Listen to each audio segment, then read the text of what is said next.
ಸಿದ್ಧತೆ ಮತ್ತು ಸರಣಿ ಪರೀಕ್ಷೆಗಳು ಪ್ರಾರಂಭವನ್ನು ಆಗಲಿದ್ದಾವೆ. ಸೊ ಅದಕ್ಕಾಗಿ ನಾವು ಹಿಂದಿ, ಕನ್ನಡ, ಸೈನ್ಸಲ್ಲಿನೂ ಕೂಡ ಮಾಡೆಲ್ ಕ್ವಶನ್ ಪೇಪರ್ಗಳನ್ನು ನೋಡಿದ್ದೀವಿ. ಆ ಕ್ವಶನ್ ಪೇಪರ್ಗಳನ್ನ ಪ್ರಿಪೇರ್ ಮಾಡೋದ್ರಿಂದ ಅಲ್ಲಿಂದ ಕ್ವಶನ್ಸ್ಗಳು ಬರ್ತಕ್ಕಂಥ ಸಾಧ್ಯತೆ ತುಂಬ ಹೆಚ್ಚಿದ್ದಾವೆ. ಯಾಕೆಂದರೆ ಏನೊಂದು ಮಾಡೆಲ್ ಕ್ವಶನ್ ಪೇಪರ್ ಮಂಡಳಿಯವರು ಬಿಟ್ಟಿದ್ರಲ್ಲ, ಅದೇ ಆಧಾರದ ಮೇಲೆ ಅವು ಏನು ಮಾಡಿದ್ದಾರೆ, ಕ್ವಶನ್ ಪೇಪರ್ಗಳನ್ನ ಸಿದ್ಧಪಡಿಸಿ ತಮಗಾಗಿ ಕೊಟ್ಟಿದ್ದಾರೆ. ತಾವುಗಳು ಏನು ಮಾಡಬೇಕಂತಂದರೆ ಉತ್ತರಗಳನ್ನು ಸಿದ್ಧಪಡಿಸಿಕೊಂಡು ಪರೀಕ್ಷೆಗಾಗಿ ತಯಾರಿಯನ್ನು ಮಾಡ್ಕೋಬೇಕು. ಮಾದರಿ ಪ್ರಶ್ನೆ ಪತ್ರಿಕೆಗಳಿದ್ದಾವೆ, ಅದೇ ತರಹದ ಪ್ರಶ್ನೆಗಳು ಬರ್ತಕ್ಕಂಥ ಸಾಧ್ಯತೆ ಇದೆ. ಓಕೆ, ಸೊ ಎಲ್ಲ ವಿಷಯಾಂಶಗಳನ್ನು ಓದಬೇಕು, ಆ ಪ್ರಶ್ನೆಗಳಿಗೆ ಹೆಚ್ಚು ತಾವು ಗಮನ ಕೊಡಿ ಅಂತ ಹೇಳ್ತಾ, ಇವತ್ತು ಈ ಕ್ರೈಸ್ ಅವರು ಒಂದು ಅಭ್ಯಾಸ ಪರೀಕ್ಷೆಯನ್ನು ಮಾಡಿದ್ರು. ಗಣಿತದಲ್ಲಿ ಒಂದು ಪ್ರಶ್ನೆ ಪತ್ರಿಕೆಯನ್ನು ಕೊಟ್ಟಿದ್ದಾರೆ. ಇಲ್ಲಿನೂ ಕೂಡ ಕ್ವಶನ್ಸ್ ತುಂಬ ಚೆನ್ನಾಗಿದ್ದಾವೆ ಅಂತ ಹೇಳ್ತಿದ್ದಾರೆ. ಸೊ ಈ ಆನ್ಸರ್ಸ್ಗಳನ್ನ ತೋರಿಸ್ತಾ ತಾವುಗಳು ಏನು ಮಾಡಬೇಕು, ಸಿದ್ಧವನ್ನು ಪಡಿಸ್ಕೊಳ್ಬೇಕು. ವಿಡಿಯೋಗಳನ್ನು ಲೈಕ್, ಶೇರ್ ಹಾಗೂ ಸಬ್ಸ್ಕ್ರೈಬ್ ಮಾಡಲು ಮರೆಯದಿರಿ. ಫಸ್ಟ್ ಟೈಮ್ ನಮ್ಮ ಯೂಟ್ಯೂಬ್ ಚಾನಲಲ್ಲಿ ವಿಡಿಯೋಗಳನ್ನು ವಾಚ್ ಮಾಡ್ತಿದ್ರೆ ಸಬ್ಸ್ಕ್ರೈಬ್ ಜೊತೆಗೆ ಬೆಲ್ ಐಕಾನನ್ನು ಅವಶ್ಯವಾಗಿ ಒತ್ತಿ. ಇದರಿಂದ ಮುಂಬರ್ತಕ್ಕಂಥ ವಿಡಿಯೋಗಳ ನೋಟಿಫಿಕೇಶನ್ ತಮಗೆ ಮೊದಲಿಗೆ ಸಿಗ್ತದೆ.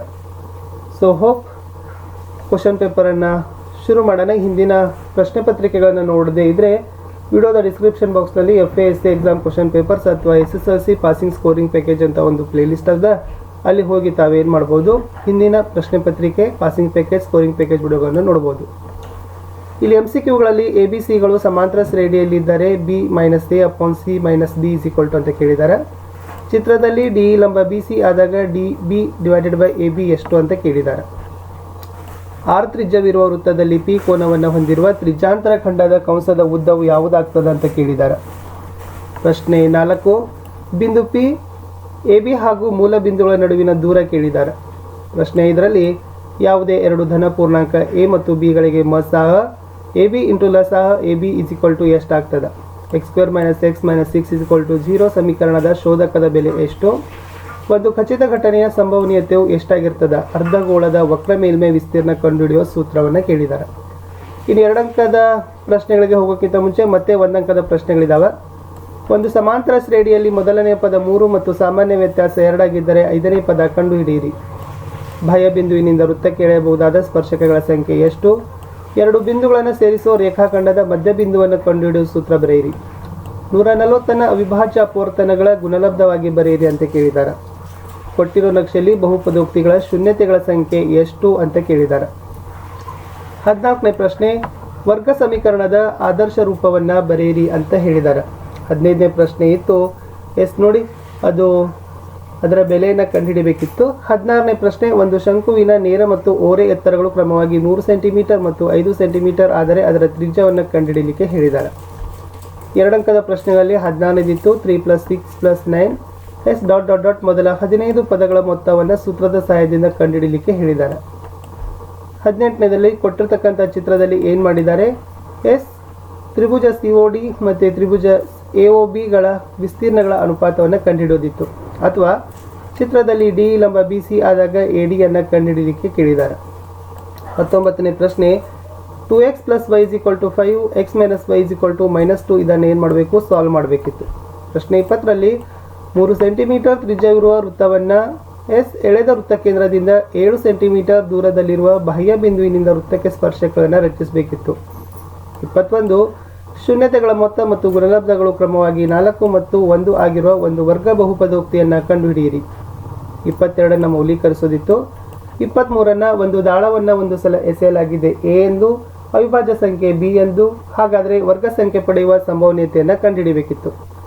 3 + 2√5 ಇದರ ಅಭಾಗಲಬ್ಧ ಸಂಖ್ಯೆ ಅಂತ ಸಾಧಿಸಬೇಕಿತ್ತು. 3 ಅಂಕದ ಪ್ರಶ್ನೆಗಳಲ್ಲಿ ಪ್ರಶ್ನೆ 25, ಒಂದು ಸಮಾಂತರ ಶ್ರೇಣಿಯ 4ನೇ ಮತ್ತು 8ನೇ ಪದಗಳ ಮೊತ್ತ 24 ಹಾಗೂ 6ನೇ ಮತ್ತು 10ನೇ ಪದಗಳ ಮೊತ್ತ 44. ಆದರೆ ಆ ಶ್ರೇಣಿಯ ಮೊದಲ 3 ಪದಗಳನ್ನು ಕಂಡುಹಿಡಿಯಿರಿ. ಅಥವಾ ಒಂದು ಸಮಾಂತರ ಶ್ರೇಣಿಯ 3ನೇ ಪದ 16 ಆದರೆ 7ನೇ ಪದ 5ನೇ ಪದಕ್ಕಿಂತ 12 ಹೆಚ್ಚಾಗಿದ್ದರೆ ಸಮಾಂತರ ಶ್ರೇಣಿಯನ್ನು ಕಂಡುಹಿಡಿಯಿರಿ. ಪ್ರಶ್ನೆ 26ರಲ್ಲಿ ಬಾಹ್ಯ ಬಿಂದುವಿನಿಂದ ವೃತ್ತಕ್ಕೆ ಎಳೆದ ಸ್ಪರ್ಶಕಗಳ ಉದ್ದ ಸಮವಾಗಿರ್ತದೆ ಅಂತ ಸಾಧಿಸಿ.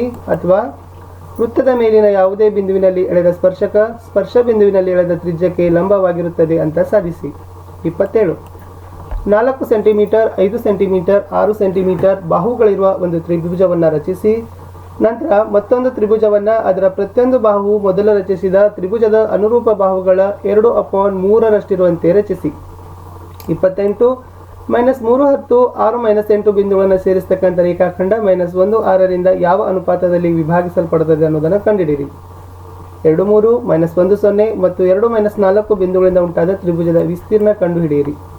ಇದನ್ನು ಸಾಧಿಸಲಿಕ್ಕೆ ಕೇಳಿದಾರ. ಪ್ರಶ್ನೆ 30 ಗೋಪುರದ ಪಾದದಿಂದ ಕಟ್ಟಡವೊಂದರ ಮೇಲ್ತುದಿಯನ್ನು ನೋಡಿದಾಗ ಉನ್ನತ ಕೋನ 30 ಡಿಗ್ರಿ ಮತ್ತು ಕಟ್ಟಡದ ಪಾದದಿಂದ ಗೋಪುರದ ಮೇಲ್ತುದಿಗೆ ಉನ್ನತ ಕೋನ 60 ಡಿಗ್ರಿ ಇದೆ. ಗೋಪುರದ ಎತ್ತರ 50 ಮೀಟರ್ ಇದ್ದರೆ ಕಟ್ಟಡದ ಎತ್ತರವನ್ನು ಕಂಡುಹಿಡಿಯಿರಿ ಅಂತ ಏನು ಮಾಡಿದ್ದಾರೆ ಕೇಳಿದ್ದಾರೆ. ಈ ದತ್ತಾಂಶಗಳಿಗೆ ಸರಾಸರಿಗಳನ್ನು ಏನು ಮಾಡ್ಕೋಬೇಕು, ಕಂಡುಹಿಡಿಬೇಕು. ಅಥವಾ ಈ ದತ್ತಾಂಶಗಳಿಗೆ ಮಧ್ಯಾಂಕವನ್ನು ಕಂಡುಹಿಡಿಯಲಿಕ್ಕೆ 3 ಅಂಕಕ್ಕೆ ಕೇಳಿದ್ದಾರೆ. ಪ್ರಶ್ನೆ 32ರಲ್ಲಿ ತ್ರಿಜ್ಯ 21 ಸೆಂಟಿಮೀಟರ್ ಮತ್ತು 7 ಸೆಂಟಿಮೀಟರ್ 0 ಕೇಂದ್ರ ಇರುವ 2 ಏಕಕೇಂದ್ರೀಯ ವೃತ್ತಗಳ ಕಂಸಗಳು AB ಮತ್ತು CD ಕೋನ AOB = 30 ಡಿಗ್ರಿ ಆದರೆ ಈ ಚಿತ್ರದಲ್ಲಿ ಛಾಯೆಗೊಳಿಸಿರ್ತಕ್ಕಂಥ ಭಾಗದ ವಿಸ್ತೀರ್ಣವನ್ನು ತಾವೇನು ಮಾಡಬೇಕು, ಲೆಕ್ಕವನ್ನು ಹಾಕಬೇಕು. ಪ್ರಶ್ನೆ 33 ಒಂದು ತರಗತಿಯ 35 ವಿದ್ಯಾರ್ಥಿಗಳ ತೂಕಗಳು ಅವರ ವೈದ್ಯಕೀಯ ತಪಾಸಣೆ ಸಂದರ್ಭದಲ್ಲಿ ಕೆಳಗಿನಂತೆ ದಾಖಲಾಗಿದೆ. ಇದನ್ನು ಪ್ರತಿನಿಧಿಸತಕ್ಕಂಥ ಓಜಿವನ್ನು ಎಳೆಯಲಿಕ್ಕೆ ಹೇಳಿದ್ದಾರೆ. ತೂಕಗಳು ಮತ್ತು ವಿದ್ಯಾರ್ಥಿಗಳ ಸಂಖ್ಯೆ. ಇನ್ನು 4 ಅಂಕದ ಪ್ರಶ್ನೆಗಳಲ್ಲಿ 34ರಲ್ಲಿ ಗ್ರಾಫ್ ಅದ x plus y = 5 ಮತ್ತು x - y = 1 ಅಂತ. 35ನೇ ಪ್ರಶ್ನೆ ಇತ್ತು. ಒಂದು ರೈಲು 360 ಕಿಲೋಮೀಟರ್ ದೂರವನ್ನು ಏಕರೂಪ ಜವದೊಂದಿಗೆ ಕ್ರಮಿಸುತ್ತದೆ. ಅದರ ಜವ 5 km/h ಹೆಚ್ಚಾಗಿದ್ದರೆ ಅಷ್ಟೇ ದೂರ ಕ್ರಮಿಸಲು ಅದು 1 ಗಂಟೆ ಕಡಿಮೆ ತೆಗೆದುಕೊಳ್ಳುತ್ತಿತ್ತು. ರೈಲಿನ ಜವವನ್ನು ಕಂಡುಹಿಡಿಯಿರಿ ಅಂತ ಕೇಳಿದ್ದಾರೆ. 36 ಒಂದು ಪಾತ್ರೆಯ ತಲೆಕೆಳಗಾದ ಶಂಕುವಿನಾಕಾರದಲ್ಲಿದೆ.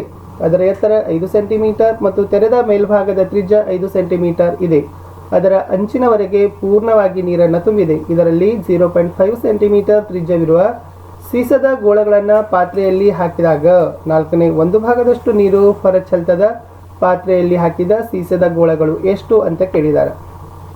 37ನೇ ಪ್ರಶ್ನೆ √2 ಮತ್ತು -√2 ಇವು 2x4 - 3x3 - 3x2 + 6x - 2 ಎರಡು ಶೂನ್ಯತೆಗಳಾಗಿದ್ದರೆ ಅದರ ಎಲ್ಲ ಶೂನ್ಯತೆಗಳನ್ನು ಕಂಡುಹಿಡಿಯಿರಿ. ಅಥವಾ x4 - 3x² + 4x + 5 ಅನ್ನು x² + 1 = 1 - x ಅಂತ ಭಾಗಿಸಿ ಅಂತ ಕೇಳಿದ್ದಾರೆ. ಲಾಸ್ಟ್ ಪೈಥಾಗೋರಸ್ನ ಪ್ರಮೇಯವನ್ನು ನಿರೂಪಿಸಿ ಸಾಧಿಸಲಿಕ್ಕೆ ನಿಮ್ಗೆ ಏನು ಮಾಡಿದ್ದಾರೆ ಹೇಳಿದ್ದಾರೆ. ವಿದ್ಯಾರ್ಥಿಗಳೇ, ಇದು ನಿಮ್ಮ ಪ್ರಿಪ್ರೇಟರಿ ಮತ್ತು ಸಿರೀಸ್ ಎಕ್ಸಾಮ್ಗೆ ಮೋಸ್ಟ್ ಇಂಪಾರ್ಟೆಂಟ್ ಆಗಿರ್ತಕ್ಕಂಥ ಕ್ವಶನ್ಸ್ಗಳಿದ್ದಾವೆ. ತುಂಬ ಚೆನ್ನಾಗಿ ಕ್ವಶನ್ಸ್ ಇದ್ದಾವೆ. ತಾವುಗಳು ಸಾಲ್ವ್ ಮಾಡಬೇಕು ಅಂತ ಹೇಳ್ತಾ ಮತ್ತೆ ಸಿಗ್ತೀನಿ ಹೊಸ ವಿಡಿಯೋದಲ್ಲಿ. ಅಲ್ಲಿಯವರೆಗೂ